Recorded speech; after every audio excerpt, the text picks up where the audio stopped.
Okay, so postzygotic. So this is after the egg has been fertilized. And so they got names. They have little names for these situations. And one's called hybrid inviolability. Hybrid inviolability. If I go back up, and I'll show you, when you watch it, you'll see this phylogenetic tree of all the cats. And you can see that these cats here, down here low, are like really far away from these. This is kind of what we're talking about. In other words, the two species that can mate, they're so far apart that there's no way that they could ever, well, they can get pregnant, but the zygote, the embryo would never be viable. Okay, so in this case, hybrid inviolability, it's tigers and leopards.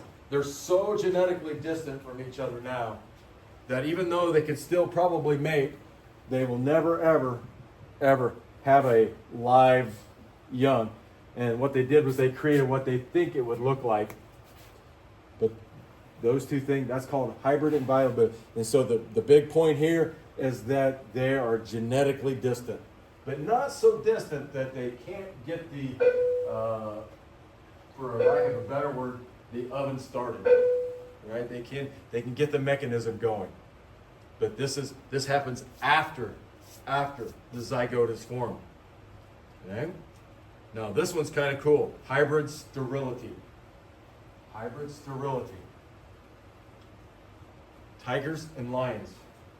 They are not quite as far apart as the tiger and the leopard. So they can have offspring that can be born and will live. But you see where it says hybrid sterility? Their offspring, these hybrids, are going to be sterile. The hybrids will be sterile. Even though they're successful. So like if you get a male lion that mates with a female tiger, you're going to get a liger. This is what it's going to look like. Look at the size of that cat. That is absolutely humongous. We're talking almost 1,000 pounds. Again, that probably wouldn't make it in nature. He's too big to run and go after things. No way he would ever make it.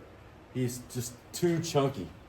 Okay. Plus, the species stops with him because, remember, it's hybrid sterility. So that hybrid is sterile. Now, if you have these two, the opposite mate, a male tiger and female lion, you get a tigon, which is about the same size, maybe a little smaller than the parents. And the same thing, it's a hybrid, so it's going to be sterile. And so the one that we know the most about is the horse and the donkey. When you get a female horse mate with a male donkey, you get a mule. A work animal, a pack animal. And that's a mule. The mule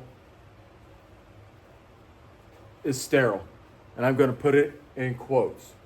It is sterile. Okay? You will never see two mules mate, and I'll explain to you here in a second why.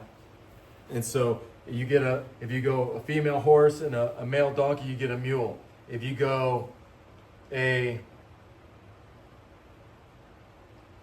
just the opposite, you take a male horse with a female donkey, you get a hinny. See it on the left? It's a hinny. And again, it's sterile for all intents and purposes. And so I think the hinny is a little taller, probably a little longer. Not quite the pack animal this guy is, but you don't see very many. Anybody ever seen a hinny? I've never seen a hinny at all. Donkey, yeah, I rode those before. But what would happen, or the mule, what would happen if two mules got together? They're about the same size. All the apparatus fits. Can they have? What do you think? What's the topic? What's the area we're talking about? Hybrid breakdown or sterility? Do you think two mules could possibly? Not really. We're going to take it a step further. Check this out. So, horse and a mule, a horse and a donkey, you get a mule. But if you want to mate two donkeys, that's not going to happen. That's not, even though they can mate. And the sperm cells are okay, the female egg cells are just fine.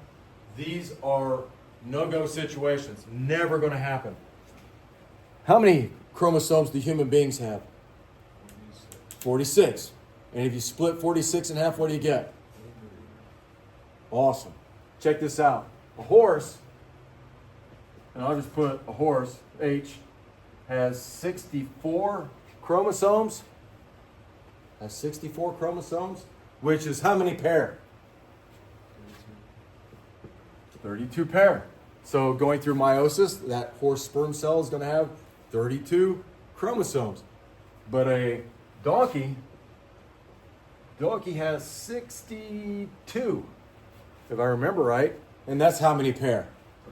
31. So, check this out. Look what happens. With a mule, it has 63 chromosomes. So, what happens when you have 63? You see where we're going? It's not a clean, even cut. So it'd be like, what, 31.5 or something like that? Is that, am my math good? And so it's this that makes it so this is never going to happen. Ever, ever, ever. And that's called hybrid breakdown.